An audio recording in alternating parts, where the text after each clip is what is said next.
Hello and welcome to this week's episode of Case of the Week, brought to you by eDiscovery Assistant in partnership with 𝐂𝐚𝐬𝐿. My name is Kelly Twigger. I am the CEO and founder at eDiscovery Assistant, your GPS for eDiscovery knowledge and education. Thank you so much for joining me today. One announcement before we dive in. On July 18th, I'll be hosting the final workshop on the Midwest chapters of 𝐂𝐚𝐬𝐿's 4-part webinar series on ESI protocols. The first 3 episodes have already aired, but are available to stream at the link that 𝐀𝐩𝐩𝐞 will provide for you. You can use the link to sign up to receive more details and get signed up for our session on the 18th. We are looking to get people registered early so we can divide into plaintiffs and defendants for that workshop on our hypothetical. All right, turning to our case of the week for this week. This week's decision involves sanctions for failure to halt Apple's retention policy for data captured from its voice-activated Siri product, which is available on all Apple devices. If you're an Apple user or if you have clients who are Apple users, you're going to want to pay attention here. This week's decision comes to us from the Lopez v. Apple Inc. case. And this decision is from United States Magistrate Judge Sallie Kim, dated June 17th, 2024, so a little bit more than a week old. Judge Kim has 38 decisions in our eDiscovery Assistant database and is well-versed in eDiscovery issues. As always, we apply our proprietary issue tagging structure to each of the decisions in our database, and this week's issues include sampling, proportionality, bad faith, scope of preservation, spoliation, sanctions, audio, privacy, protective order, and failure to preserve. Before we dive in, it's important to note that this case has very specific facts that I won't touch on just for brevity's sake. I encourage you to read the entire decision when considering it as a tool for advising your clients. This is a sanction motion that comes about as a result of Apple's allowing data to be deleted on a retention schedule. And it's a schedule that's changed after the complaint is filed.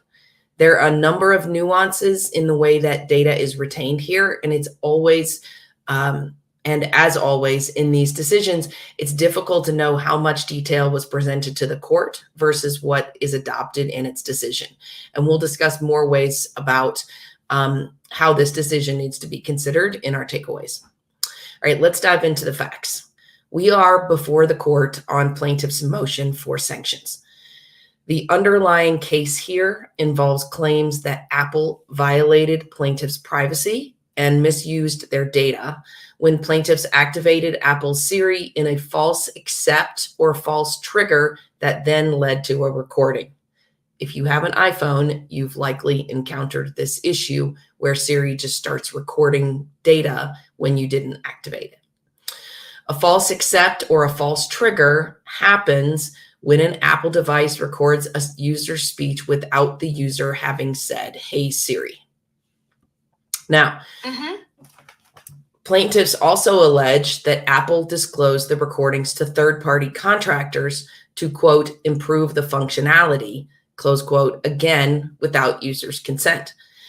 These actions are all contrary to Apple's policy that a device would only listen to, record, and share conversations with the user's consent, which can be given in 3 different ways.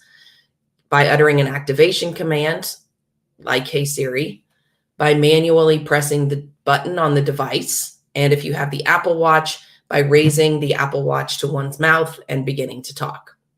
I personally never got my Apple Watch to work with Siri. Hopefully you've had a better experience.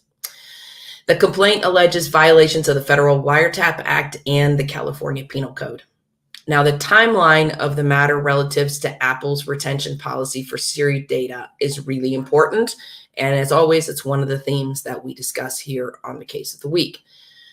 Prior to the lawsuit being filed, Apple retained data for Siri as follows. First, Siri requests were associated with a random device-generated identifier known as the Assistant ID, and the recordings were saved for 6 months. Second, After 6 months, the assistant ID was disassociated from the Siri recordings, and the recordings were saved for an additional 18 months. And third, a much smaller subset of data was selected for grading by humans to determine whether Siri heard the request correctly, and that smaller subset was retained for 5 years. On July 16th, 2019, when that three-step process was in effect, an article in The Guardian identified, quote, that Apple had been recording their customers' confidential and private conversations without their consent and had been storing and sending those recordings to humans for review, close quote. 8 days after that article came out, on August 2nd, 2019, Apple announced that it would only store audio recordings of Siri's interactions for users who opted in to contribute audio samples of their requests to improve Siri. 5 days later, plaintiffs filed their complaint on August 7th, 2019, triggering Apple's duty to preserve. 3 weeks later, on August 28th, 2019, Apple announced details for the opt-in program for Siri that would implement the following changes. 1, it would no longer retain audio recordings of Siri interactions. Instead, Apple would use computer-generated transcripts to help improve Siri. 2, users could opt in to help Siri to improve by learning from the audio samples of user requests. And 3, only Apple employees would be allowed to listen to the audio samples of the Siri interactions for users who opted in. So instead of contractors, we're now talking about Apple employees. Apple implemented this new policy announced in August in October 2019, 2 months after the complaint was filed. Now, ostensibly due to motion practice, plaintiffs did not serve discovery until February and September of 2022, so 6 or so months after a year and 6 or so months after the complaint was filed.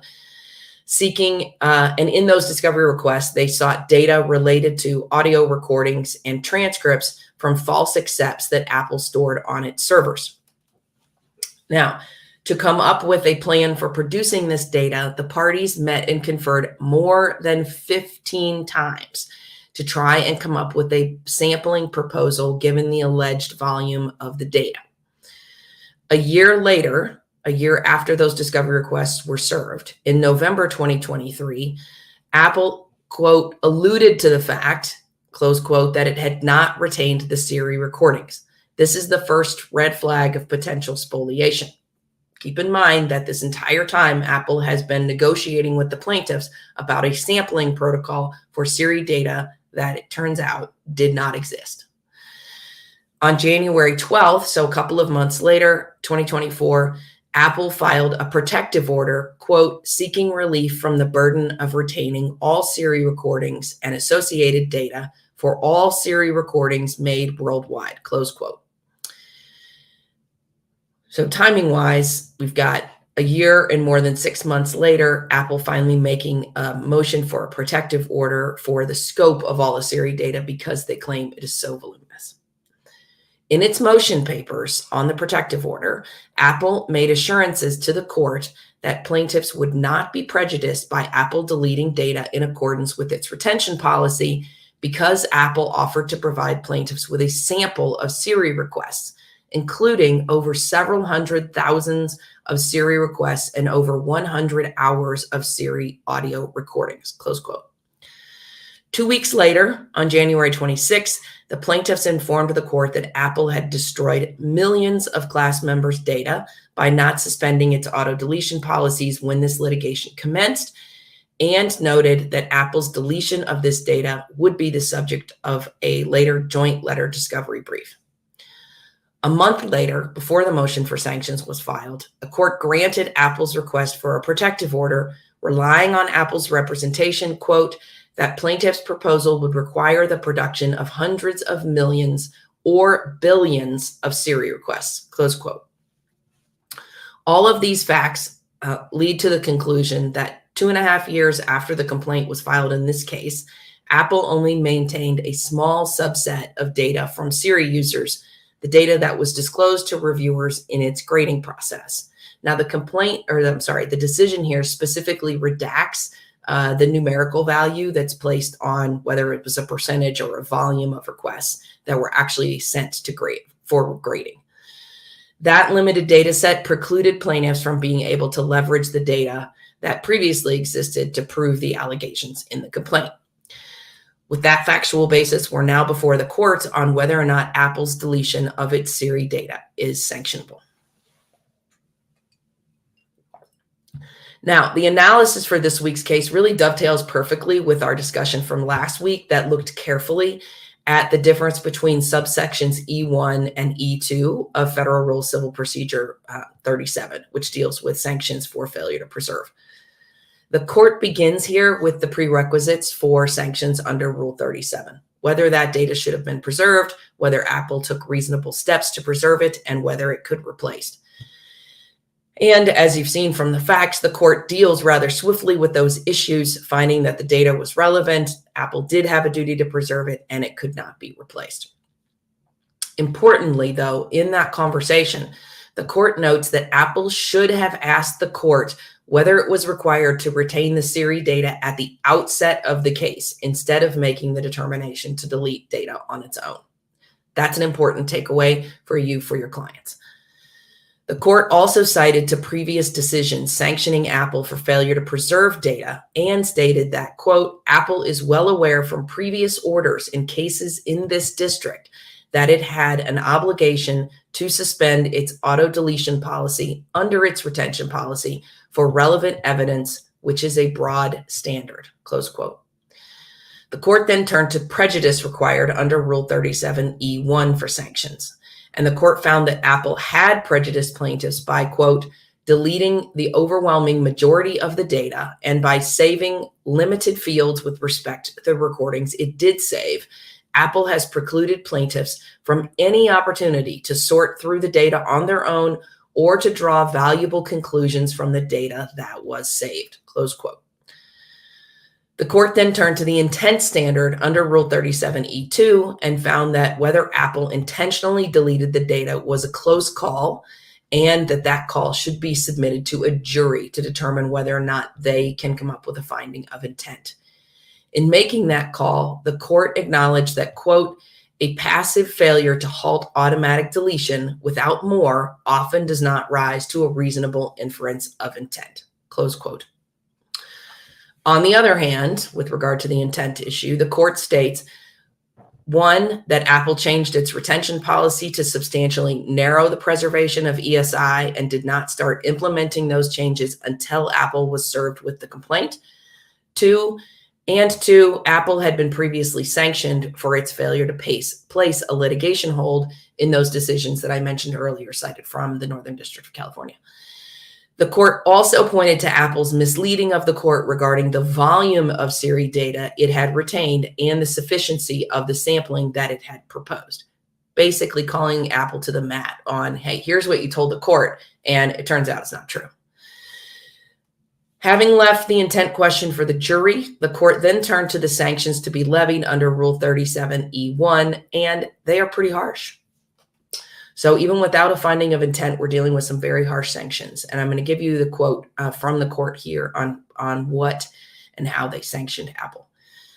Quote, Apple should be precluded from affirmatively arguing or otherwise using plaintiff's failure to make certain showings that they could have made if they had access to the deleted Siri data. For example, Apple cannot argue that named plaintiffs lack standing to sue because they have no proof that they were subject to false triggers, cannot argue against class-wide damages based on the number of false recordings, and cannot argue against Apple's intent based on the number of and instances of repeated false recordings. Apple shall not be allowed to introduce evidence about the data it destroyed or to rely on the absence of the data it destroyed in challenging class certification, plaintiff's damages expert in moving for summary judgment or at trial. Moreover, as noted above, this list is not exhaustive. The presiding judge may determine during litigation, including at trial, that Apple's failure to preserve ESI has prejudiced plaintiffs in ways that cannot be anticipated now. Additionally, because the issue of Apple's intent in the spoliation should be sent to the jury should be instructed that if it finds that Apple acted with the intent to deprive plaintiffs of the information's use in the litigation, the jury may infer from the loss of the information that it was unfavorable to Apple. However, the jury may make this finding if, and only if, it first makes a finding that Apple's deletion of the ESI was intentional. Close quote. So with all of that, what are our takeaways here? Well, if you have a case like this one that is completely dependent on specific data from the other side, you need to take proactive steps to ensure that it is preserved, and you need to go to the court if you have to. The Siri data here was highly relevant, and Apple even published publicly that it was changing its retention policy after the complaint was filed. In these types of cases, you have to be 100% aware of what's happening and be prepared to go to the court. While crippling sanctions were awarded, Apple still got a pass from the court here on the intent issue. And that means that the plaintiffs are going to have to go all the way to trial to be able to determine whether dispositive sanctions, terminating sanctions would even be awarded here. And I'm not even sure that they can be if the jury decides intent. Now, next, we're dealing with asymmetrical litigation here and potentially huge volumes of data. We often see courts in these types of situations evaluating whether the scope of the data that is sought by plaintiffs in these matters is necessary, and that's what spurred the court to grant a protective order here. Remember that the protective order was based solely on Apple's representations to the court, and the court relied very heavily on those representations, which ultimately turned out to be false. Now, while the court did not find intent to order terminating sanctions under Rule 37(e)(2), the ones it did order are very crippling. The court's order here may remove any barriers on standing or class certification, which could have been a huge hurdle for plaintiffs here. And it appears that Apple cannot rely on any information about the Siri data that did exist to mount its defense. The court also left open the ability of the judge to levy further sanctions during trial, and laid out the instruction to the jury regarding the finding of intent. Those are crippling sanctions for Apple in this particular situation. It really reduces their ability to get rid of this case on early motions, whether it's a motion for standing, a motion to dismiss, a motion for summary judgment, because they do not have this data.